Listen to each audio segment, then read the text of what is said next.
ध्यान दीजिए। देखिए अभी हम लोग पढ़ने जा रहे हैं, अभी जो पढ़े अभी तक पढ़ा द्वितीय क्षेत्र का तीव्रता, द्वितीय क्षेत्र रेखा और इसके कोण के बारे में, है ना।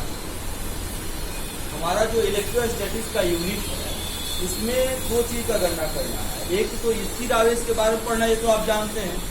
उन स्थिर आवेश से संबंधित हम लोग को गणना करना है द्वितीय क्षेत्र द्वितीय क्षेत्र की तीव्रता, है ना। द्वितीय क्षेत्र की तीव्रता के लिए द्वितीय क्षेत्र की तीव्रता का गणना करना है। उसमें द्वितीय क्षेत्र की तीव्रता के अलावे हम लोग को द्वितीय विभव का भी गणना करना है। अब द्वितीय क्षेत्र की तीव्रता और विभव दोनों को हम लोग को ध्यान में लाना है कि क्या होता है द्वितीय क्षेत्र का तीव्रता और द्वितीय विभव। तो उसमें द्वितीय क्षेत्र की तीव्रता के लिए हम लोग काम जो किए हुए हैं उसमें हम जानते हैं कि E बराबर F/Q होता है, यानी कि प्रति एकांक आवेश पर लगने वाला जो बल होता है, क्रियाशील जो बल होता है, जिसके कारण द्वितीय क्षेत्र में गतिशीलता आती है, उसमें परिवर्तन होता है, उसके स्थान में, उसके क्रियाकलाप में, उसके मान में, उसके परिमाण में परिवर्तन होता है, वही कहलाता है द्वितीय क्षेत्र का तीव्रता।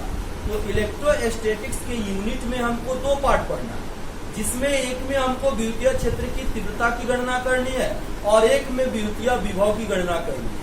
यानी कि एक में विभव से संबंधित काम करना है और एक में द्वितीय क्षेत्र की तीव्रता से संबंधित हमको काम करना है।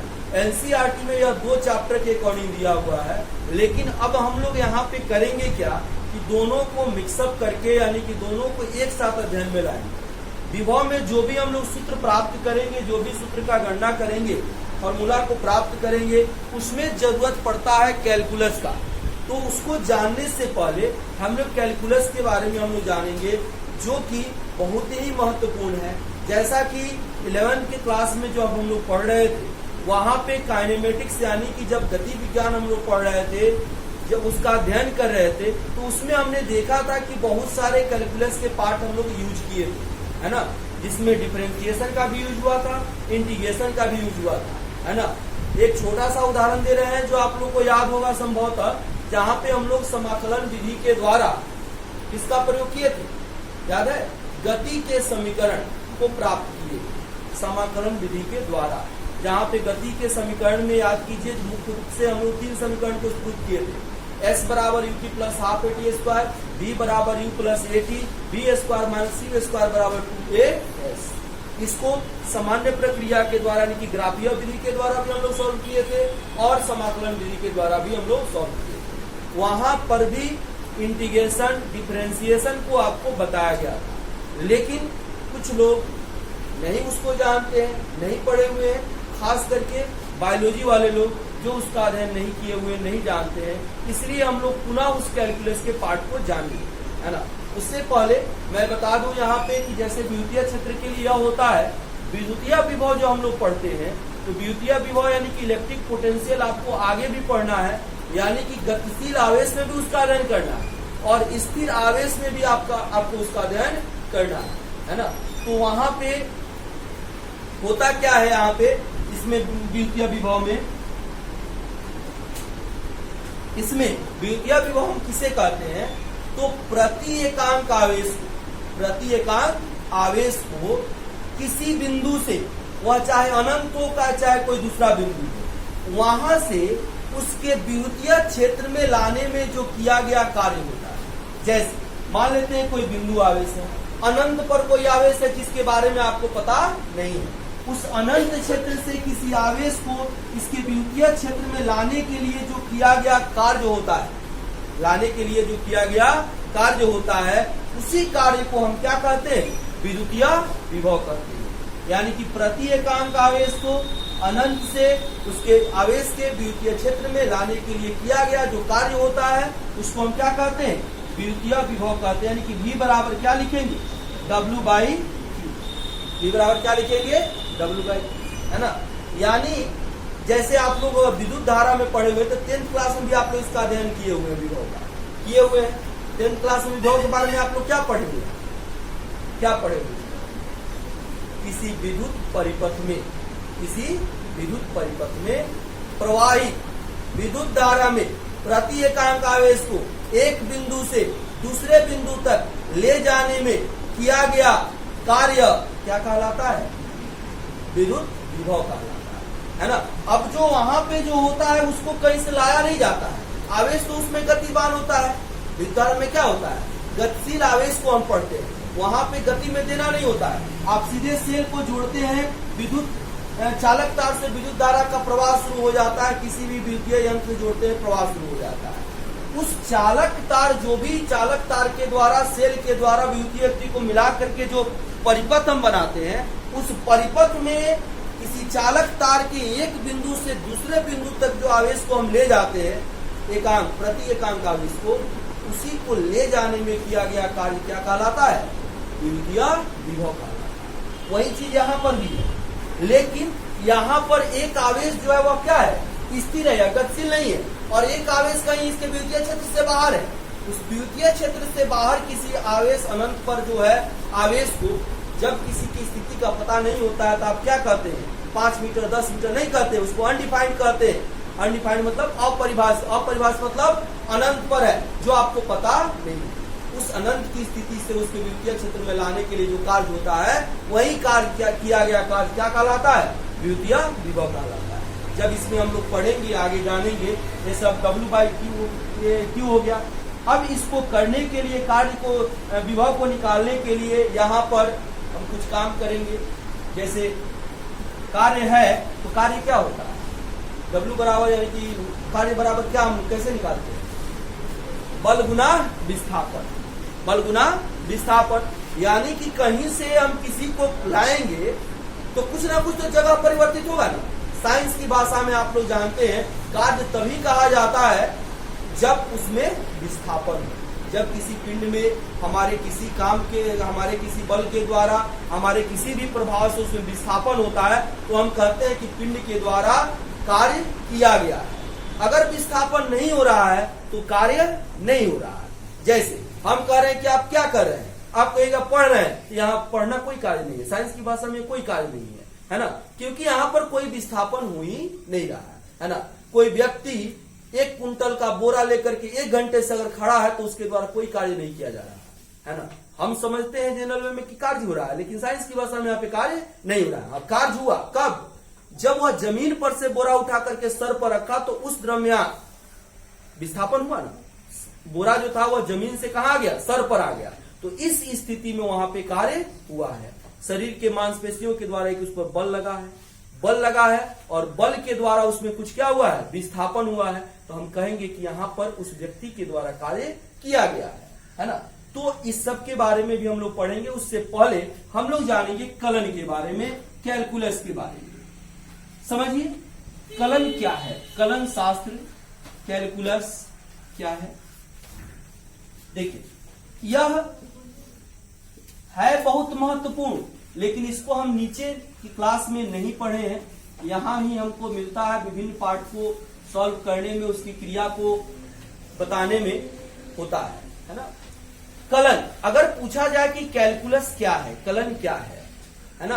आप चूंकि नीचे क्लास में भी आपको बताया गया है, जो पढ़े हैं वह क्या बता सकते हैं कि कैलकुलस किसे कहते हैं।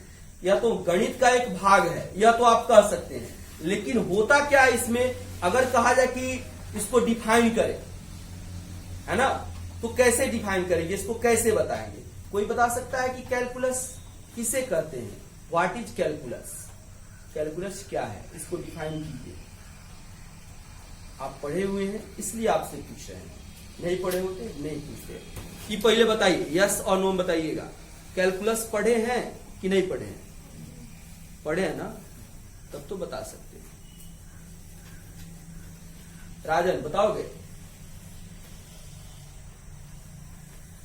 कैलकुलस? What is calculus? तुम तो 10वीं क्लास से पढ़ना शुरू कर दिया था कैलकुलस, हाँ? नहीं बताओगे कुछ भी? कोई जरूरी थोड़ा है कि बताएंगे, तो अब ये सोच में रहते हैं। इसी को देखिए, एक कॉन्फिडेंस होता है, कहता है लोग, हम लोग एकदम वीडियो देखते हैं, आत्मविश्वास कैसे बढ़ाएं, सेल्फ कॉन्फिडेंस कैसे डेवलप करें, कॉन्फिडेंस इसी को कहते हैं। क्या? तो अब आपके दिमाग में कुछ चल भी रहा है तो आप सोच रहे हैं, कहेंगे सही होगा कि नहीं होगा, सर क्या कहेंगे इस पर, सर का रिएक्शन क्या होगा, हमारे जो सहपाठी है उनका रिएक्शन क्या होगा, है ना, वगैरह वगैरह। तो अब यहां से आपका कॉन्फिडेंस यही सब बात सोच करके डाउन होता है, हम कहीं कुछ नहीं कर पाते हैं। अब यही बात जब आप इंटरव्यू में जाइएगा तब कैसे कह पाइएगा, बताइए? नहीं कह पाइएगा ना। तो इसके लिए कॉन्फिडेंस तभी डेवलप होगा जब हम इफ बट को छोड़ दें, हमारे मन में जो भी विचार चल रहे हैं उस विचार को सामने रख दें, है ना, बिना सोचे हुए कि बगल वाला क्या सोच रहा है। हम अपने प्रॉब्लम को, अपने कंफ्यूजन को, अपने गलतियों को सामने क्यों नहीं रख पाते हैं? क्योंकि हमारे पास कॉन्फिडेंस नहीं होता है, आत्मविश्वास की कमी होती है ना। तो वह कहां से आएगा? खुद से होगा, खुद से मोटिवेट होगा, है ना। तो उसी दिन बता रहा था वही आत्मविश्वास के बारे में, और वो आत्मविश्वास कहाँ गया तुम्हारा? है?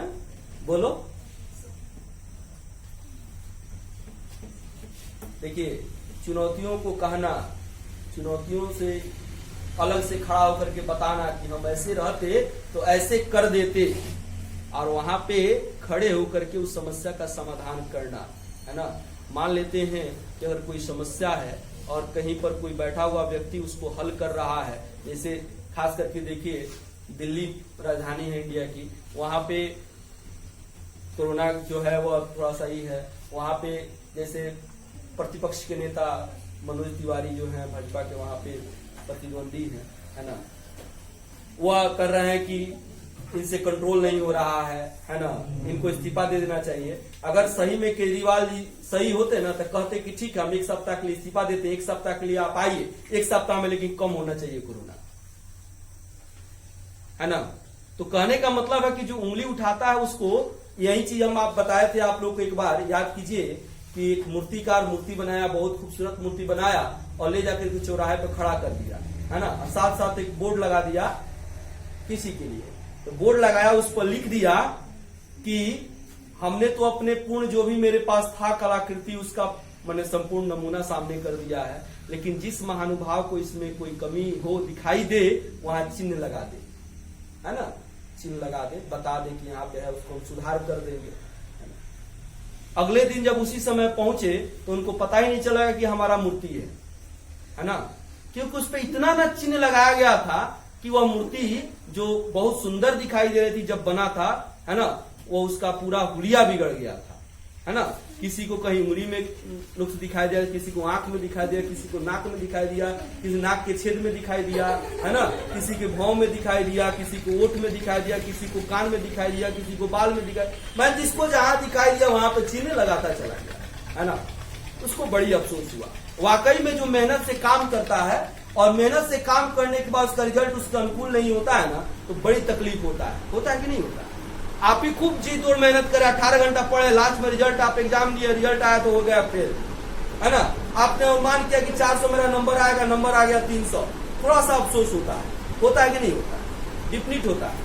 काम का जैसा रिजल्ट मैंने महसूस किया जाता है कि ऐसा होगा, नहीं होता है तो बहुत सारा। अगले दिन उस मूर्तिकार ने क्या किया, फिर से मूर्ति बनाया, फिर से मेहनत किया, फिर से वैसा ही खूबसूरत मूर्ति बनाया, लेकिन अब लॉजिक अपना बदल दिया। अब क्या किया, अब बोर्ड पर लिखा कि जिसको जहां कमी दिखाई दे कृपया उसे सुधार कर दे, कृपया उसे सुधार कर दे। बात वही हुआ, है ना। कमी को देख करके अब सुधार करना था, अब पहले कमी को बताना था। दोनों थोड़ा सा अंतर है ना। कमी निकालना, बार बार ये बात बोलते हैं हम, कमी निकालना बहुत आसान काम है ना, लेकिन जब वही बात आया कि चलो भाई इस कमी को कैसे तुझे बताओ, है ना, तो वहां पे अगले दिन जब वह गाया तो मूर्ति ने कोई छेड़छाड़ नहीं किया था, है ना, क्योंकि अब बारी थी क्या, कमी को देख करके सुधारने की, अब बताने की नहीं थी। तो किसी चीज को बताना बहुत आसान होता है ना, ऐसे करो, है ना। मान लेते हैं कोई सरकार चला रहा है, गवर्नमेंट चला रहा है, चाहे कोई काम कर रहा है, डीएम साहब हैं, डीएम साहब आते हैं, 4 समस्या है, तो भाई एक इंसान के बुत्ते में है क्या, सब अगर संसाधन से परिपूर्ण हो जाए तो एक अकेला इंसान पूरे को खुश नहीं रख सकता है ना। इंसान की बात छोड़िए, गोली मारी इंसान को, भगवान है ना, भगवान से क्या सभी खुश हैं? नहीं खुश है। लेकिन जो करता है ईश्वर सही में करता है और अच्छे से करता है ना।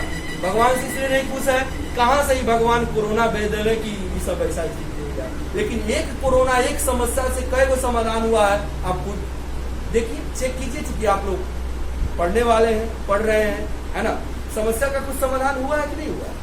हमारा वायुमंडल कम से कम 10 साल तक, है ना, मैंने स्वास्थ्य के दृष्टिकोण से उसमें सांस लेने के लायक हो रहा है।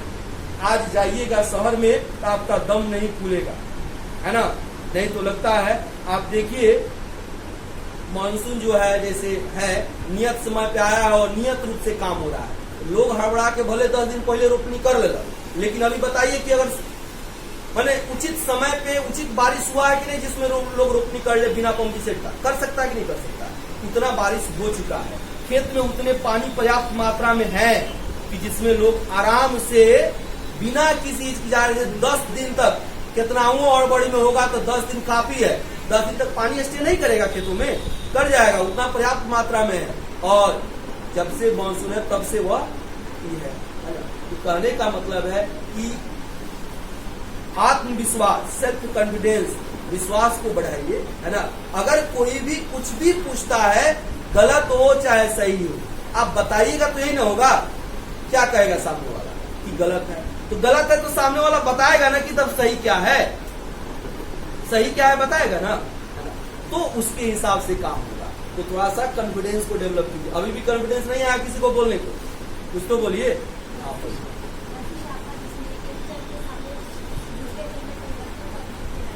गुड, बहुत अच्छा, बैठो। देखिए, यह गणित की वैसी शाखा है जिसमें 2 चर जब दिया जाता है तो एक चर के सापेक्ष दूसरे चर में परिवर्तन का हम लोग अध्ययन करते हैं। यानी कि यहाँ पे परिवर्तन का अध्ययन करते हैं। हमने बताया हुआ है आपको, और यहाँ पर उसी बताए हुए बात में से यह बात आया है ना। ऐसा नहीं है, देखिए, लेकिन समझ की बात है। जैसे हम क्या करते हैं, 2 चर लिए, है ना। तो 2 चर लिए, यहाँ पर तो कुछ पता नहीं है, दोनों ला पता है। तो हम क्या करते हैं, एक के सापेक्ष दूसरे को हम क्या करते हैं, तलाश करते हैं, दूसरे को तलाश करते हैं। जैसे यहाँ पर लिखे राम और यहाँ पर लिखे दशरथ, अभी दोनों अननोन है, लेकिन एक के सापेक्ष दूसरे को ढूंढेंगे। क्या? Ram ji son of Dasharath ji, Dasharath ji father of Ram ji, हो गया ना। यानी कि पहले 2 नाम दिए, दोनों अनडिफाइंड थे, दोनों में से किसी का पता नहीं था, लेकिन एक के सापेक्ष दूसरे का हम लोग पता लगाए ना। तो अगर एक पता हो जाता है, दूसरे का हम पता कर लेते। तो खैर, इसका कोई मैथ में वो उपयोग नहीं है, हम लोग इसको काम को करेंगे। तो कलन क्या हुआ, क्या हुआ, 2 अज्ञात चर राशियों में से एक के सापेक्ष दूसरे चर का अध्ययन करना, दूसरे चर के अध्ययन का पता लगाना, उसको माने डिफाइन करना, क्या कहलाता है, कलन कहलाता है। क्लियर है ना। तो यहाँ पर लिखेंगे 2 चरों में एक चर के सापेक्ष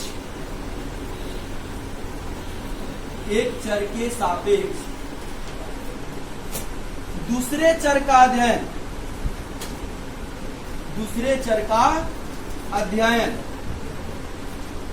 क्या कहलाता है, कलन कहलाता है, कैलकुलस कहलाता है ना। आप पहले से जानते हैं, यह नोन, आप जानते हैं कि संख्या जो होती है, हम लोग गणित में मुख्य रूप से किसका अध्ययन करते हैं, संख्याओं का अध्ययन करते हैं। तो संख्याएं कितनी आती हैं, 2। क्या आती हैं, 2। यानी कि एक चर और एक अचर। चर मतलब वैसी संख्या जिसे हम नहीं जानते, और अचर वैसी संख्या जिसे हम जानते हैं। इन्हीं 2 संख्याओं का अध्ययन करते हैं। इसके अलावा और भी कोई संख्या आती है, नहीं आती है। आपसे पूछा जाता है गणित क्यों पढ़ते हैं, तो गणित क्यों पढ़ते हैं, जो नहीं जानते हैं उसी को जानने के लिए हम गणित को पढ़ते हैं, है ना। तो अगर कोई समीकरण दिया जाता है तो वहां पे क्या होता है, एक मतलब कि समीकरण में एक चर होता है जिसका वैल्यू हम निकालते हैं, एक अज्ञात राशि होता है जिसका वैल्यू हम लोग निकाल करके प्राप्त करते हैं, जो उस समीकरण को संतुष्ट करता है ना। लेकिन कभी ऐसा भी जरूरत हो जाए कि अचर और चर दिया तो चर को निकाल ली। जैसे मान लेते हैं कि 3x + 2 = 0, है ना। तो यहां पर हम तो निकाल सकते हैं x का वैल्यू, कितना आ जाएगा -2/3, आसान है ना। 2 गो चर आएगा, 2 गो समीकरण दे देगा, तब भी निकाल सकते हैं उसका वैल्यू, निकल जाएगा। लेकिन आप यह समझिए कि जब एक गो समीकरण हो और 2 गो चर राशि आ जाए, तब कैसे काम करेंगे? तब उसके लिए ही क्या, कौन सा पार्ट बना है? कलन बना है, कैलकुलस बना है, जिसमें एक चर के सापेक्ष दूसरे चर में परिवर्तन, दूसरे चर के वैल्यू, दूसरे चर का अध्ययन हम लोग करते हैं, वही क्या कहलाता है? कैलकुलस कहलाता है, कलन कहलाता है। क्लियर है? चूंकि हम लोग फिजिक्स में कैलकुलस को पढ़ रहे हैं, इसलिए उतना डिटेल्स में जाने की जरूरत नहीं है। मैथ में जब हम आएंगे तो इसके पार्ट बाई पार्ट को बताएंगे, है ना, कहां से यह है। अब सीधे आते हैं, चूंकि कलन हमको बताना था, इसलिए कलन को पहले डिफाइन करना आवश्यक था। नहीं तो विद्यार्थी आते हैं, है ना, जैसे कल या परसों मेरे पास एक विद्यार्थी आया मोतिहारी सेंट्रल स्कूल का, केंद्रीय विद्यालय का, है ना, नाम है केंद्रीय विद्यालय, और आया विद्यार्थी तो सीधे कहा कि सर ट्रिगोनोमेट्री का एंगल निकालना बता दें। हम ठीक है बता दिए, है ना। तब कहा कि सब पढ़ चुके हो पहले? हाँ सब पढ़ चुके हैं, बस 1-2 चैप्टर और। हमें ठीक है, बहुपद पढ़े हो? हाँ पढ़े। तो बहुपद बताओ क्या होता है? तो पता नहीं, क्वेश्चन आंसर किए। अब बताइए, अब इसका क्या मतलब है? जब क्वेश्चन आंसर करने के लिए गुरुजी के पास जाना है, तब क्या प्रॉब्लम है? अब जैसे क्वेश्चन आंसर करने का मतलब कि क्वेश्चन आंसर हम कर सकते हैं कि नहीं बिना गुरुजी की मदद? कर सकते हैं। आज के डेट में कोई ऐसा पब्लिकेशन नहीं है जिसका क्या कहते हैं क्वेश्चंस का आंसर का सेट दुकान पे उपलब्ध नहीं है ना। जैसे अभी हम देखें, है ना, एनसीईआरटी का सॉल्यूशन उपलब्ध है ना। तो कहने का मतलब है कि अगर प्रश्न उत्तर करना है, ये कोई भारी बात नहीं है, आप कर सकते हो, है ना, मेरे सहायता के बिना भी, क्योंकि वह रेडीमेड मटेरियल है जो उपलब्ध है आपकी किताब के मुताबिक, है ना। RS अग्रवाल पढ़े, RD शर्मा पढ़े, एनसीईआरटी पढ़े या जो भी पढ़े, है ना, आज के डेट में सबका सॉल्यूशन किताब की दुकान में उपलब्ध है। तो जब हमको क्वेश्चन आंसर ही करना है, क्वेश्चन आंसर के लिए ही जाना है पढ़ने के लिए, तब तो कोई बात नहीं है, उनको हम कर सकते हैं ना। हमको चाहिए क्या? उस क्वेश्चन का आंसर प्राप्त करने वाला हथियार, है ना। वो हथियार कैसे बनेगा, हथियार का निर्माण कैसे होगा, वो हथियार का उपयोग कैसे करेंगे, है ना। ऐसा भी हथियार होता है कि 1 बार मारेंगे तो मर जाएगा, ऐसा भी हथियार होता है 100 बार मारेंगे तो कुछ नहीं होता है ना। तो जैसे मैंने उस सब का उपयोग है ना। कोई AK-47 से लेकर के भी पराजित हो जाता है, कोई निहत्था भी जीत जाता है, होता है ना। कैसे हो जाता है?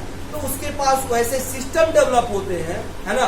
तो आपके पास सारा प्रश्न उत्तर उपलब्ध है, आप इंटर में जाकर के फेल कर जाए, मैट्रिक में फेल कर जाए, तो फिर उस क्वेश्चन आंसर को जमा करने का क्या फायदा होगा? कोई फायदा है? कोई फायदा नहीं। तो हमको वह चीज डेवलप करना है जो हमको चाहिए।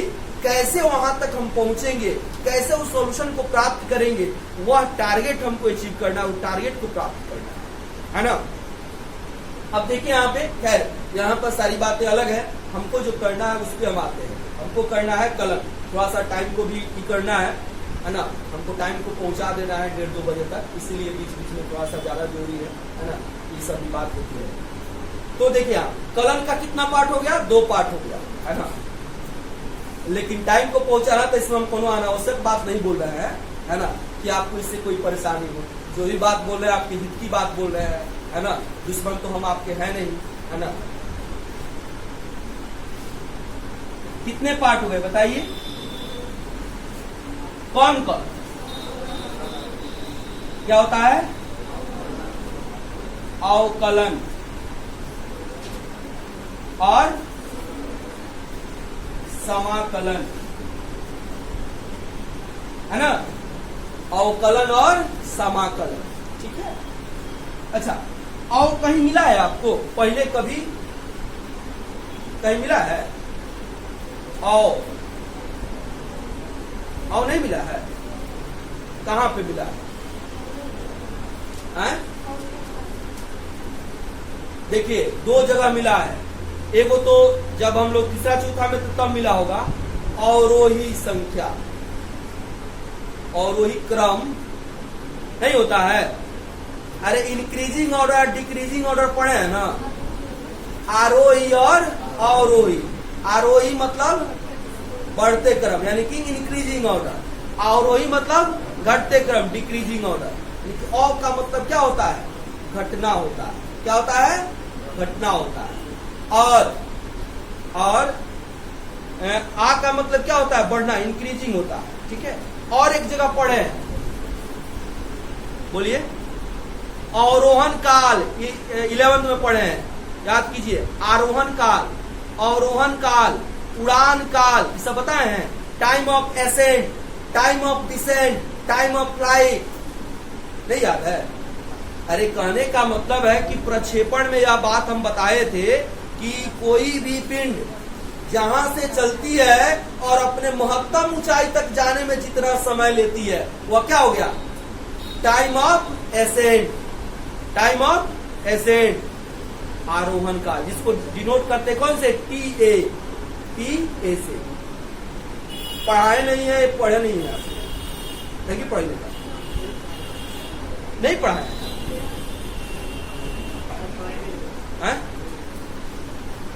आरोहण काल, अवरोहण काल, उड़ान काल सब नहीं पढ़ा भाई।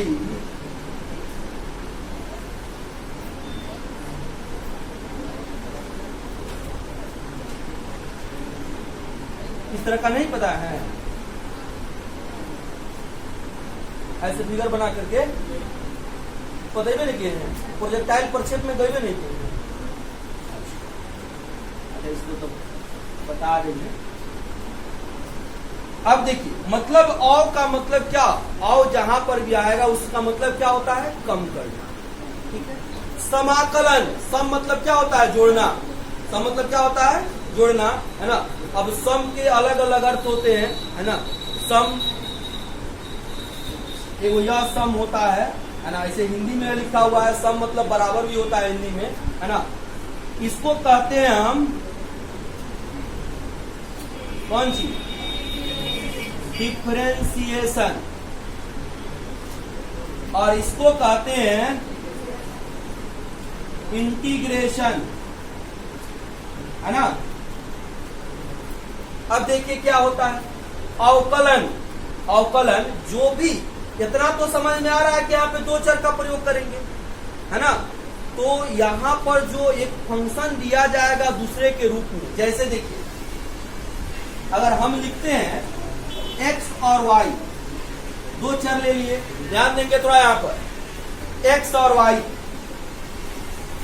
एक चर का मान अगर दूसरे चर पर निर्भर करता है, एक चर का मान यदि दूसरे चर पर निर्भर करता है तो एक चर दूसरे चर का फलन कहलाता है, फंक्शन कहलाता है। ये तो पढ़े आप लोग, है ना। जैसे अगर हम कहते हैं इसको x और y के लिए अगर हम यहाँ पर लिखे x y बराबर x प्लस 2, बहुत आसान सा वो समीकरण लिखे, इक्वेशन लिखे हैं। यहाँ पर देखिए समीकरण को देखने पर कुछ पता चल रहा है। क्या आप बता सकते हैं कि चर y का मान किस पर डिपेंड कर रहा है? x पर डिपेंड कर रहा है ना। यानी कि x का मान जैसे जैसे बदलेगा y का मान वैसे ही बदलेगा, है ना। तो कहने का तात्पर्य है कि हम कह सकते हैं कि यह जो दिया हुआ है मान, यह किसका फलन है? x का फलन है। हम लिख सकते हैं y बराबर fx, अब बराबर कितना?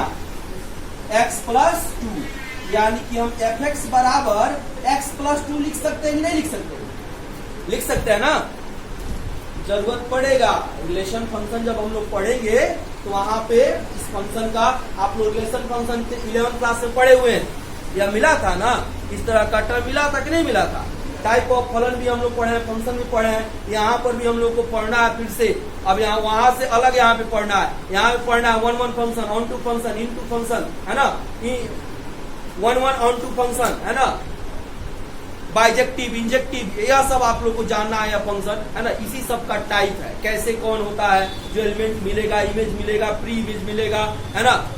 वहां से जो डोमेन, रेंज, को डोमेन जो पढ़े वह सब यहाँ पर आपको आएगा जितना भी है, लेकिन उससे कुछ अलग भी टर्म से यहाँ पे मिलेंगे, है ना। तो यहाँ देखिए कहने का तात्पर्य है कि जो भी फंक्शन दिया जाता है, यहाँ पर यह फंक्शन हो गया किसका? x का, है ना, मान हो गया किसका, y का, है ना।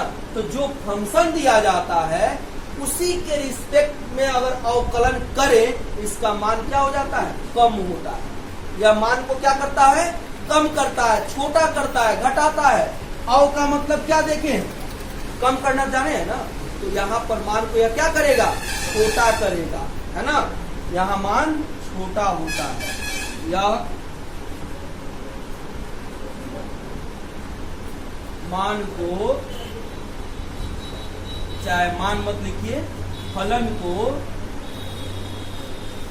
छोटा करता है, छोटा करता है। देखिए यह सब टर्म, लॉजिकल टर्म हम लिख रहे हैं, है ना। क्या होता उसमें यह आप देख सकते हैं, फलन को छोटा करता है। अब जैसे देखिए, ये पहले बताइए एक्स स्क्वायर को अगर हम 2x लिख दें, 2x लिख दें, तो इसमें बताइए कि कौन छोटा होगा कौन बड़ा होगा, एक्स स्क्वायर होगा ना। जैसे यहां पर x का मान रखे तो कितना आ जाएगा, x का मान अगर यहां पर रखे 3 तो ये कितना आएगा, 9 आएगा। और यहां पर 3 रखे तो कितना आएगा, 6 आएगा ना। तो मान इससे यह क्या हो गया, छोटा हो गया, है ना। या तो उसके बराबर होगा और नहीं तो उससे छोटा होगा। क्लियर है। जैसे 2 ही रखते हैं तो 2 दूना 4, आया कितना हो जाएगा, 2 दूना 4, बराबर हो गया, है ना। तो वैसे यहाँ पे फंक्शन डिफाइन करके तब यह काम किया जाता है। यह फलन को क्या कर देगा, छोटा कर देगा, है ना। यानी यह भाग का काम करता है, भाग का काम करता है।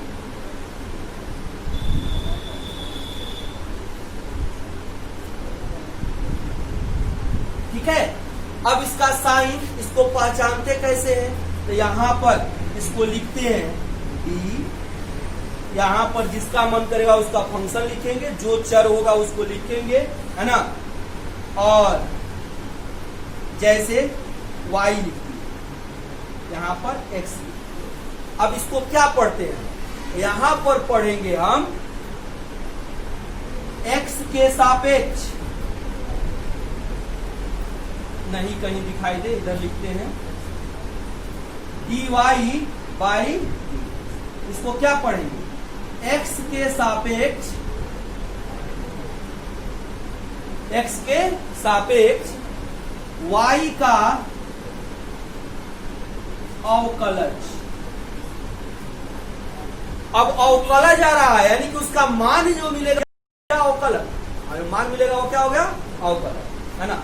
इसी को कहेंगे, एक और तरीके से इसको हम पढ़ सकते हैं, क्या, x के सापेक्ष y में परिवर्तन की दर। ठीक है। और इसको पढ़ेंगे और क्या, डिफरेंशिएट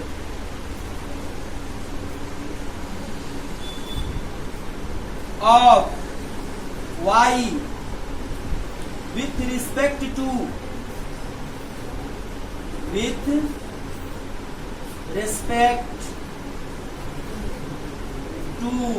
क्या, x, है ना। डिफरेंशिएट कहिए, या कह सकते हैं differentiation of y with respect to x,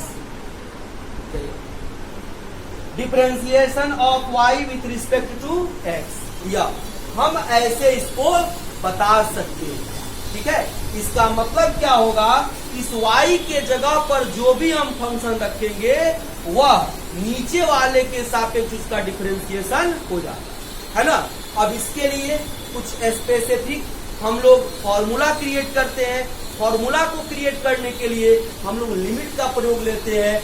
वहां पे फर्स्ट प्रिंसिपल, प्रथम सिद्धांत के द्वारा हम लोग कुछ फॉर्मूला को बनाते हैं, जिसका प्रयोग हम यहाँ पे करते हैं, है ना। वह सारी बात को यहाँ पे पढ़ना है, लेकिन उन सारी बातों को हम पढ़ाएंगे मैथ में। यहाँ पे सिर्फ हम लोग को फिजिक्स के लिए पढ़ना है यह सब कैसे फर्स्ट प्रिंसिपल से इसको हम लाएंगे। जैसे x to the power n का डिफरेंशिएशन होता है nx to the power n minus 1, log x का 1/x होता है, e to the power x का ex होता है ना, a to the power x का, माने यह सारे जो फॉर्मूलाज हम लोग तैयार करते हैं यह सारे फर्स्ट प्रिंसिपल से तैयार करेंगे। हमको यहाँ पर फिजिक्स में यह नहीं बताना है कि यह फॉर्मूला कैसे मिल रहा है, हम लोग को यहाँ पर बस यही पढ़ना है कि फॉर्मूला का यूज कैसे करेंगे, यानी कि उसका यूज करना बस, है ना। तो यह हो गया अवकलन के लिए। अब आइए समाकलन में आते हैं। अब देखिए समाकलन को एक और नाम देते हैं, क्या नाम देते हैं, इसको कहते हैं प्रति अवकलन। क्या कहते हैं, प्रति अवकलन। मतलब क्या हो गया, एंटी डिफरेंशिएशन। क्या हो गया, एंटी डिफरेंशिएशन। आप पढ़े हुए हैं केमिस्ट्री में 10th क्लास में, हम उसी का उदाहरण देते हैं जो आप जानते हैं। प्रतिऑक्सीकारक पढ़े हैं, एंटीऑक्सीडेंट पढ़े हैं ना। मतलब क्या होता है, यानी कि ऑक्सीकरण, किसी पदार्थ के ऑक्सीकरण की क्रिया को रोकने के लिए जिसका प्रयोग किया जाता है उसको हम क्या कहते हैं, जिस पदार्थ का प्रयोग करते हैं उसको क्या कहते हैं, एंटीऑक्सीडेंट कहते हैं ना। यानी कि उसका ठीक ऑपोजिट, उसका ठीक ऑपोजिट चीज का जब प्रयोग करेंगे तब वो आपको वहां पे उस प्रभाव को रोक देगा, है ना। वही चीज अब समाकलन होता है, प्रति अवकलन या ठीक अवकलन का क्या होता है, उल्टा होता है। जाइए, जैसे अगर हम कहते हैं कि साइन एक्स का अवकलन कॉस एक्स है, साइन एक्स का अवकलन कॉस एक्स है, तो इसका ठीक इनवर्स प्रोसेस में यहाँ पे क्या आएगा, कॉस एक्स का इंटीग्रेशन क्या हो जाएगा, साइन एक्स हो जाएगा। क्या हो जाएगा, है ना। अगर आप डिफरेंशिएशन ईमानदारी से अच्छे तरीके से आप पढ़ लेते हैं, जान लेते हैं, तो आपको समाकलन में कोई परेशानी नहीं। बात समझ आ रही है। अब यहाँ पर देखिए, अब प्रति अवकलन यानी कि यहाँ पर लिखेंगे एंटी डिफरेंशिएशन।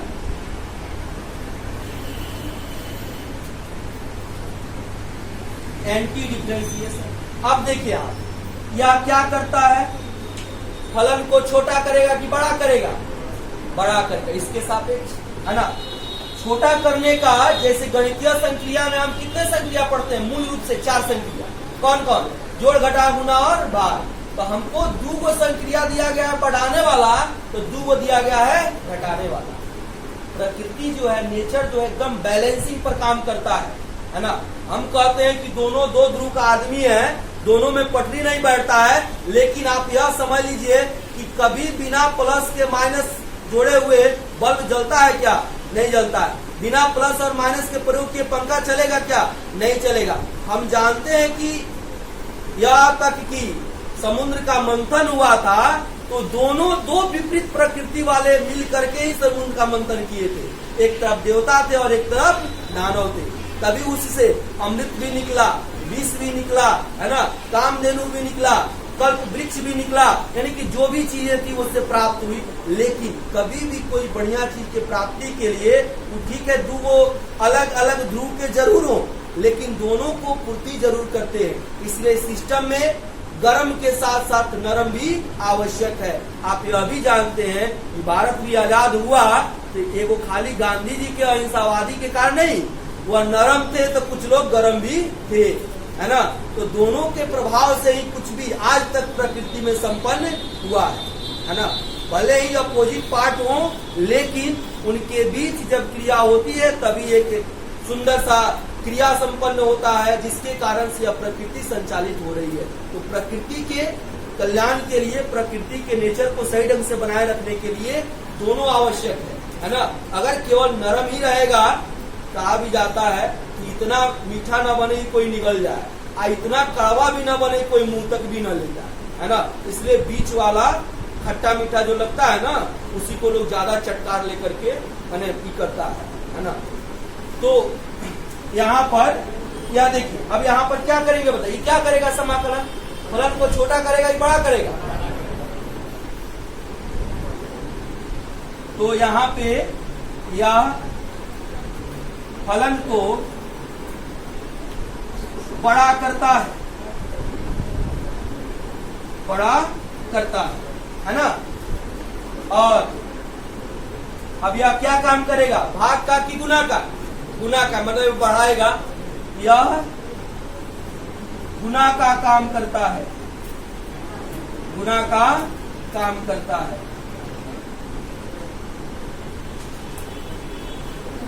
ठीक है, एक बात याद रखिएगा, जिस चर पर कोई फंक्शन डिपेंड करेगा उसी के रिस्पेक्ट में डिफरेंशिएशन होगा या उसी के रिस्पेक्ट में इंटीग्रेशन भी होगा, है ना।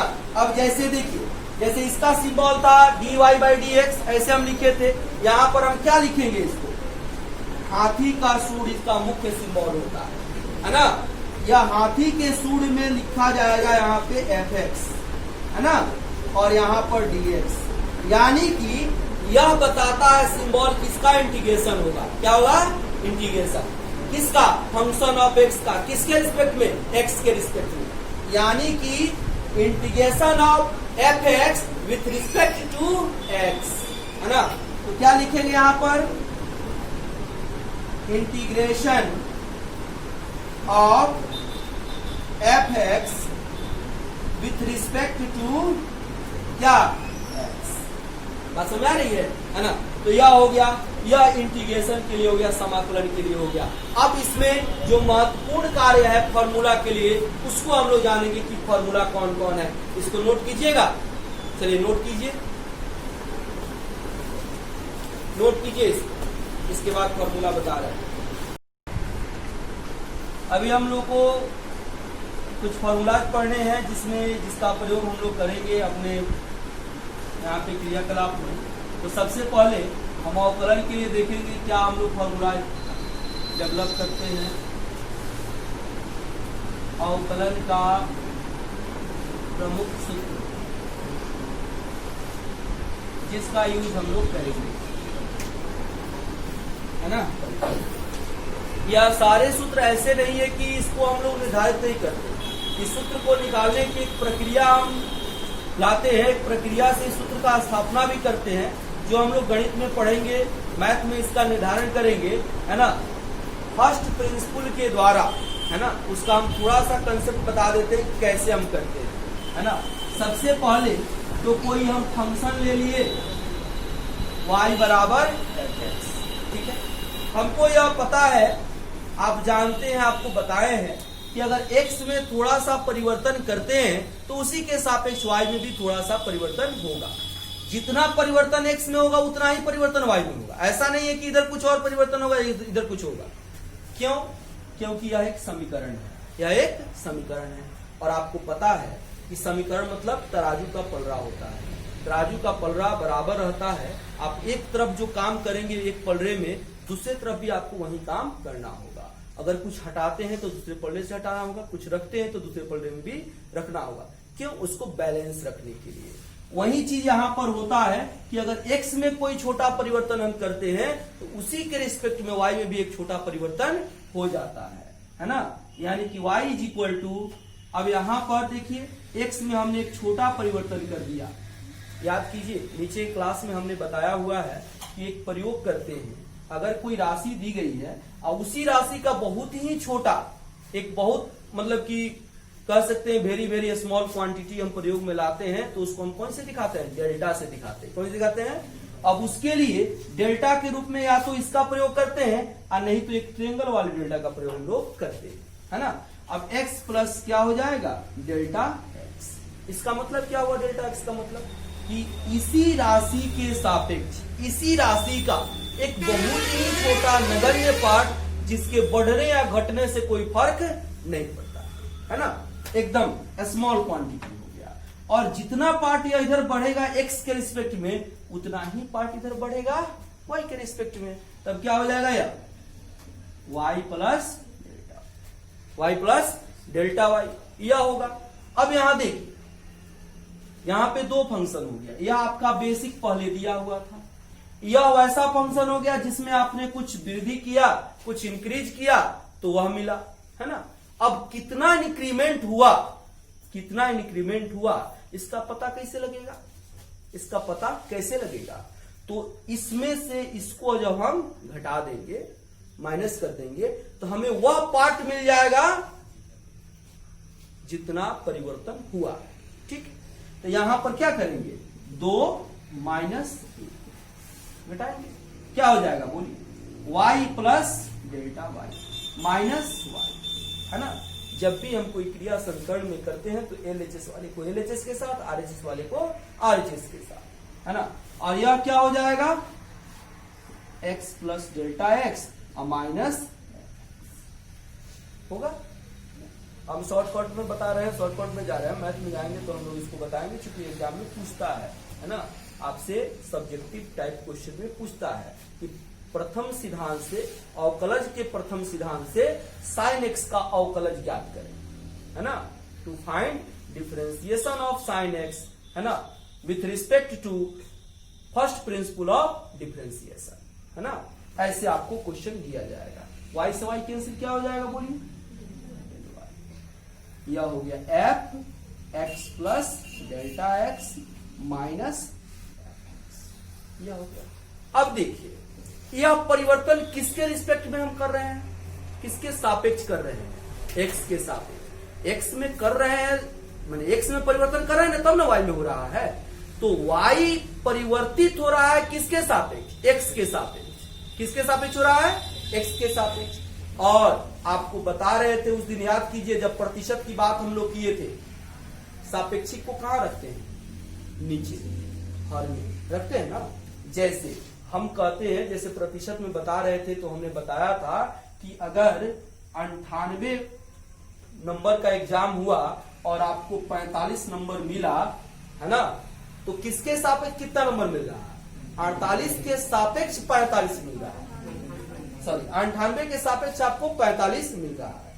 तो इसके सापेक्ष करें, यानी कि 98 में 45, तो 1 में 45 बटा 98। देखिए सापेक्षिक नीचे रहता है हमेशा, कुल भाग जो है ना, तभी प्रॉपर फ्रैक्शन प्राप्त होता है। दो फ्रैक्शन होता है ना, एक प्रॉपर और एक इम्प्रॉपर। हम लोग पढ़ते किसको है, प्रॉपर को कि इम्प्रॉपर को, प्रॉपर को। हिंदी में इसको कहा जाता है उचित और अनुचित। तो मैंने उचित का मतलब जो सही है ना, सही इसलिए, जैसे इस फ्रैक्शन का कहने का तात्पर्य है कि 98 भाग में से 45 भाग, तो यह सही है, हो सकता है। अगर इसी को लिखा जाए इतना, अब क्या हो गया, 45 भाग में से 98 भाग, तो भाग 45 को है, उसमें से 98 को सिलेक्ट कर सकते हैं, ले सकते हैं, नहीं होगा, यह सही नहीं है, यह अनुचित हो गया। तो अनुचित का कभी हम उपयोग नहीं करते हैं। अब इसके लिए कभी भी आप देखेगा कि अगर आपका रिजल्ट भी इस तरह से आता है, तो वह आंसर जो मिलाइएगा किताब में जो देता है ना, उसको किस रूप में देता है, कंपाउंड फ्रैक्शन में देता है, मिश्र भिन्न में देता है ना, यानी कि इसको तोड़ देगा, है ना। कैसे, तो 45 दूना 90, इसको देगा 2, ये पूर्णांक मान हो गया, है ना, और 8 और फिर ऐसे, यानी कि 2 को पूर्णांक और फिर इतना, यानी कि 45 को में तब 8। ऐसे आंसर नहीं देता है, क्योंकि यह अनुचित है ना। तो यहां पर किसके सापेक्ष y में परिवर्तन हो रहा है बताइए, x के सापेक्ष। तो हम क्या करेंगे, उसी x वाले से जितना परिवर्तन हम x में कर रहे हैं, जिसके सापेक्ष, जिसके कारण से y में परिवर्तन हुआ है, उतना ही से हम क्या कर देंगे, डिवाइड कर देंगे। अब क्या हो जाएगा बताइए, del Y by del X, F X plus del X minus F X by, है ना। अब देखिए, यह नगण्य है, नगण्य है ना, बहुत कम, अत्यंत छोटा, इतना छोटा कि उसके बढ़ने घटने से कोई फर्क नहीं पड़ता। यानी कि हम कह सकते हैं इतना tends to 0, delta X tends to 0, माने 0 के आसपास है, इतना छोटा है कि वह 0 के आसपास है, 0 से ही कुछ ज्यादा या 0 से ही कुछ कम। तो हम क्या कर लेंगे, लिमिट ले लेंगे उतना, है ना। आप पढ़े हैं ना, लिमिट में जब लेते हैं, जैसे x tends to a, tends to का मतलब क्या होता है, x अग्रसर है a की ओर। बताया ना लिमिट का प्रयोग कैसे क्यों करते हैं, कब करते हैं, है ना। तो अब यहां पर क्या होगा, दोनों ओर लिमिट ले लेंगे, लेकिन कौन 0 की ओर टेंस कर रहा है बताइए, डेल्टा x। कौन टेंस कर रहा है, डेल्टा x। तो दोनों तरफ लिमिट लेंगे, कैसे, limit delta x tends to 0 is del y by del X is equal to limit F delta X tends to 0 F X plus delta X minus F X बटा del X. याद कीजिए, हमने बताया हुआ, याद है, del Y by del X, del V by del T, limit del T tends to 0। याद है? इसको कुछ लिखाए थे, आप याद कीजिए कि हम लोग काम किए हुए हैं। Limit x tends to a F X, यानी कि इस एफ एक्स में यदि x a की ओर टेंस करता है तो इसका लिमिट जो है वह एक कंफर्म एक लिमिटिंग वैल्यू को देता है, जिसको हमने लिखा है क्या है, यानी कि तब वो लिमिट हट जाएगा, आपको एक परफेक्ट वैल्यू मिल जाएगा, है ना। लिमिट का प्रयोग हम उसी लिए करते हैं, किस लिए, जहां पर फंक्शन का वैल्यू किसी मान के लिए अनडिफाइंड प्राप्त होता है। क्या प्राप्त होता है? अनडिफाइंड प्राप्त होता है ना।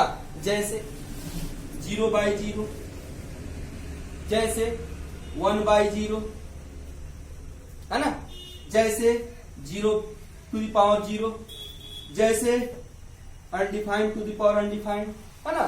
माने ऐसा वैल्यू इस साथ को होता है, इनडिटर्मिनेट फॉर इसको कहा जाता है, अनिर्धारित रूप कहा जाता है, उसी के लिए काम होता है ना।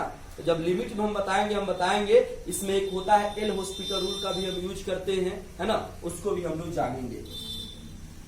तो यानी कि हम जानते हैं इतना कि लिमिट जब किसी फंक्शन में एक कांस्टेंट वैल्यू की ओर टेंड करता है तो उसका वैल्यू एक कांस्टेंट हमको प्राप्त होता है ना। यानी कि अगर हम limit del V by del T लिखे, यहां डेल टी टेंस टू 0 हो, तो इसके लिए इतना को हम क्या लिखते हैं, डीवी बाई dt, है ना। माने इसके लिए हम एक कंफर्म लिमिटिंग वैल्यू इतना देते हैं। यह सिंबॉलिक फॉर्म हो गया, इसको इतना के रूप में लिख देना है, ठीक है। इसका मतलब ही हो गया यहाँ पर डेल्टा टी टेंस किया 0 की ओर, इसलिए हमको यह लिमिटिंग वैल्यू मिला, है ना। तो अब इसी हिसाब से इसको क्या लिखेंगे बताइए, बोलिए, dy by is equal to limit delta X tends to 0 F X plus delta X minus F X by delta. यही फॉर्मेट हो गया, लास्ट रिजल्ट हो गया फर्स्ट प्रिंसिपल का, इसी में आता है वह। अब जैसे मान लेते हैं कि हमको निकालना हो साइन एक्स का, तब क्या होगा बताइए, वहां आएगा sine x plus delta X minus sine x बटा डेल्टा एक्स, ठीक। अब यहाँ पे फॉर्मूला लगेगा, कौन सी, साइन ए माइनस साइन बी, जानते हैं ना, सब फॉर्मूला प्रूव कराया गया ट्रिगोनोमेट्री में, है ना। तो अब यही फॉर्मेट है, कुछ झलक हमने दिखाया, अभी हमने कुछ लिखा नहीं है, चूंकि एग्जाम में पूछता है इसलिए इसको और थोड़ा ढंग से इसको काम को करना पड़ेगा। हम लोग मैथ का पार्ट फिजिक्स में पढ़ रहे हैं तो उतना ही पढ़ेंगे जितना आवश्यकता है ना।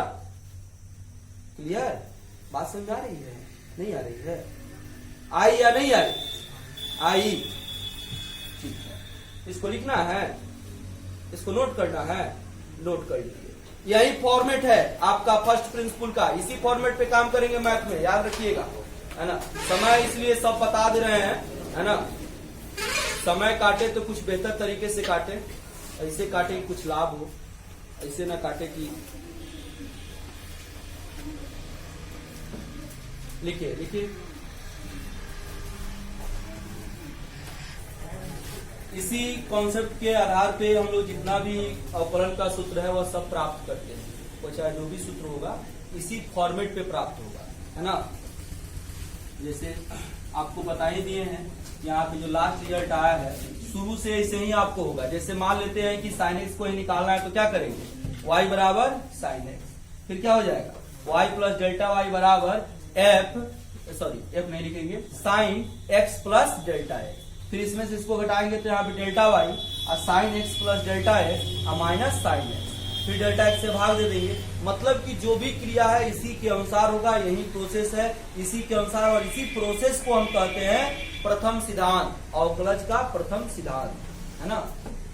अब देखिए यहाँ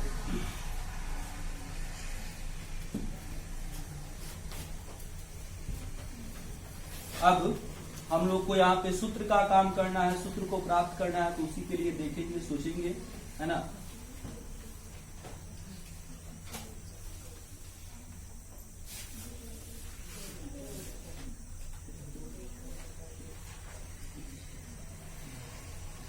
इस सारे फॉर्मूला को याद रखिएगा लोग।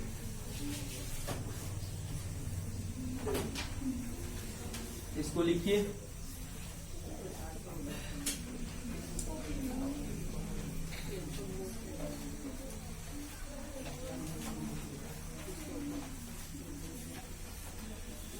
इसी के साथ साथ हम लिख देते हैं इंटीग्रेशन का फॉर्मूला।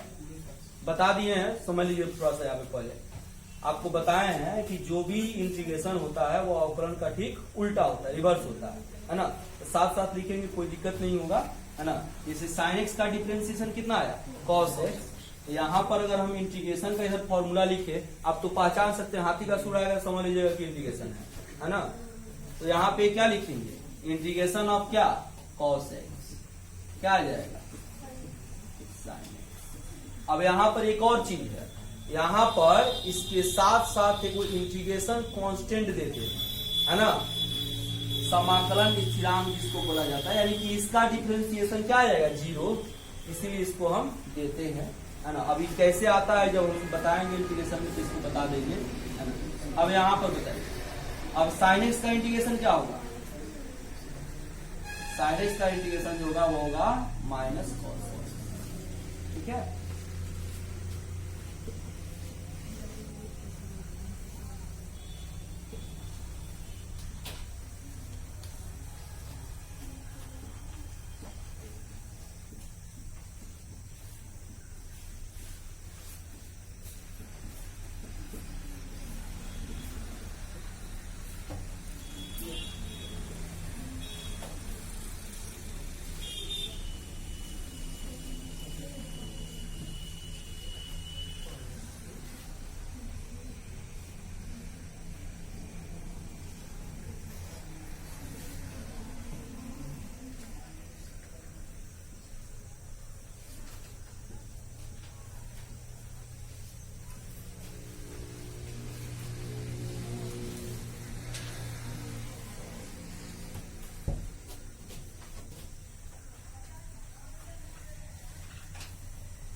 लिखते चलिए, इसको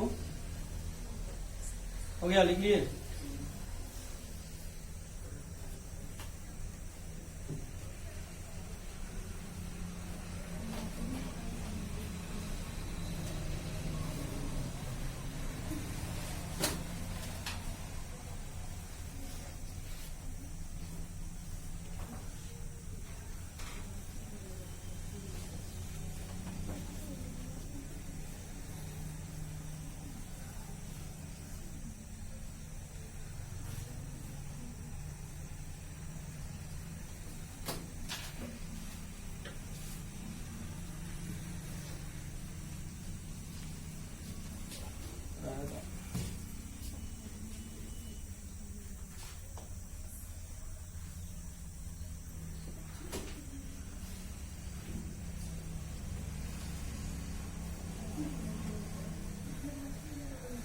हो गया।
हो गया रहे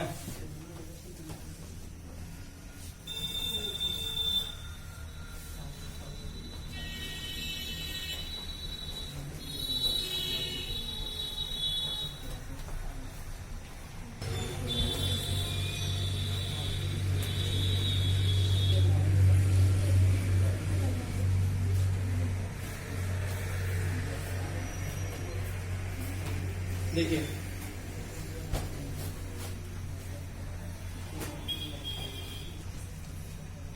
जैसे e to the power x का differentiation ex, e to the power x का इंटीग्रेशन क्या होगा ex,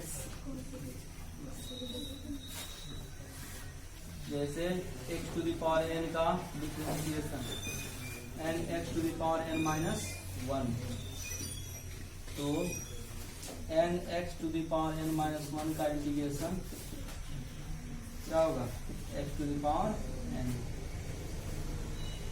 ऐसे log x का डिफरेंशिएशन 1 बाई x, तो क्या हो जाएगा 1 बाई x का इंटीग्रेशन क्या होगा log x, जैसे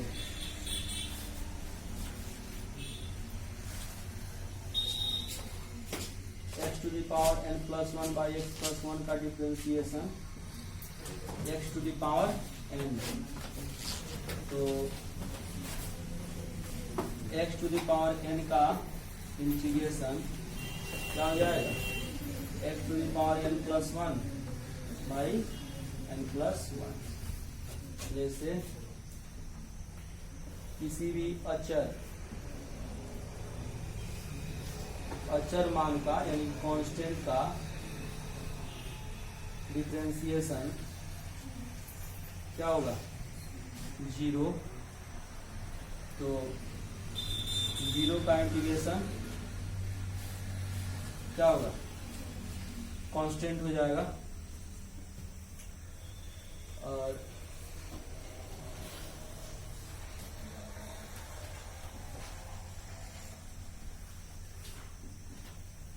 अगर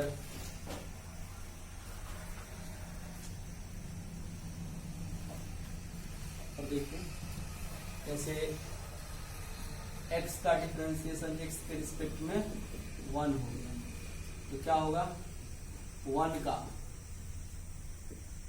है ना, 1 का जो इंटीग्रेशन है यहाँ पे कुछ नहीं तो 1 है, तो क्या हो जाएगा x, जैसे साइन इनवर्स x का डिफरेंशिएशन क्या होता है 1 by root under 1 minus X square, ये क्या हो जाएगा integration 1 by root under 1 minus X square, क्या हो जाएगा साइन इनवर्स देखो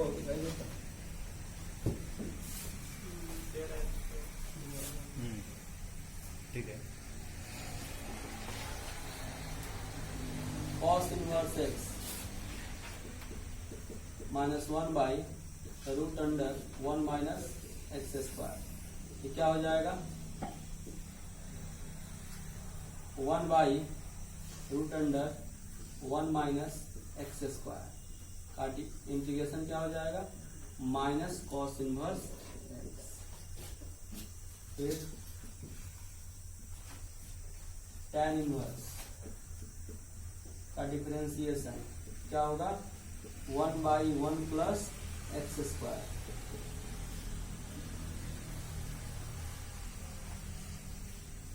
क्या हो जाएगा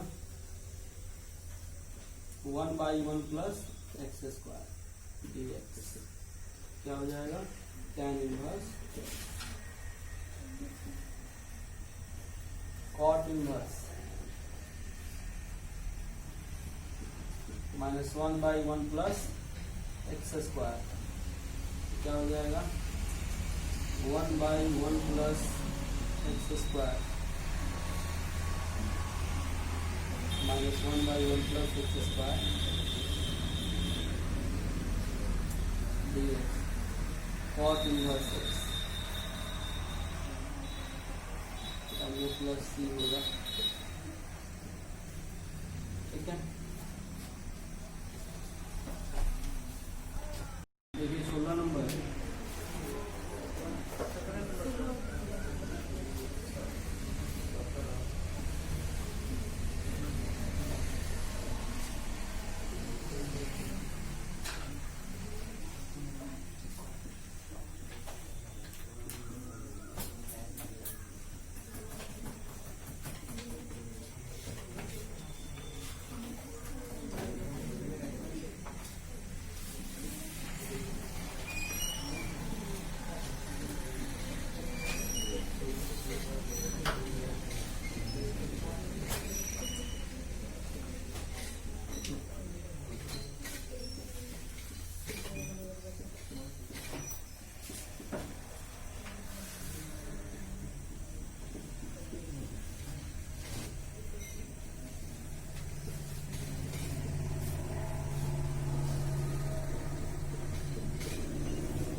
हो गया।